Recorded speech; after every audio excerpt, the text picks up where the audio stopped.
السلام علیکم ویورز، میں ہاں تہاڈا اپنا دوست بشیر احمد اور تساں دے پے میرا YouTube channel entertainment funny videos. دوستو اج گھر بیٹھے میں ویڈیو بنایا پیا، ٹھیک ہے۔ ویڈیو یہ ہے کہ جڑے حضرات چاول کھانا یا چاول دے اوتے موضوع ہے، ٹھیک ہے، کہ میں سامان گھن آیا جہدے چ میں بس چاول تو میں گھن آیا، چاول کھاون والے حضرات کو ایک اہم پیغام دینا چاہنا کہ تسا چاول میرے ہاتھ جدے پیو سو، یہ چاول پکوان میرے اتنے خرچہ بھی کیتے سے، ٹھیک ہے، یہ بہت اہم پیغام ہے، ٹھیک ہے۔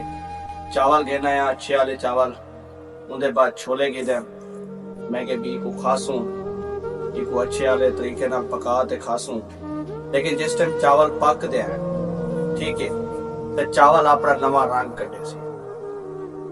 آج کل ہر چیز دو نمبری تھی نکلی، ٹھیک ہے۔ تو کو جڑی میں مین گل دسنا چاہنا چاول کھانے والے حضرات کو کہ تسا جانا چاول دیکھو ان کا کلر دے گنو، کلر تو کو نظر دا پیا اسی، میں گھن آیا چاولے کو دے گنو کہ اندے تقریباً میکسیمم میرے خیال 800,000 روپے کا خرچہ تھی وینا رہے، ٹھیک ہے۔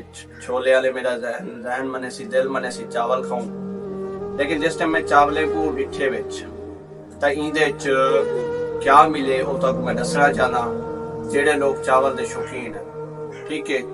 چاولے جیڑی شے میں ڈٹھی ہے وہ تک میں دسنا چاہنا کہ یار چاولے تسا چاول کھاون والے حضرات خصوصاً احتیاط کیتا کرو۔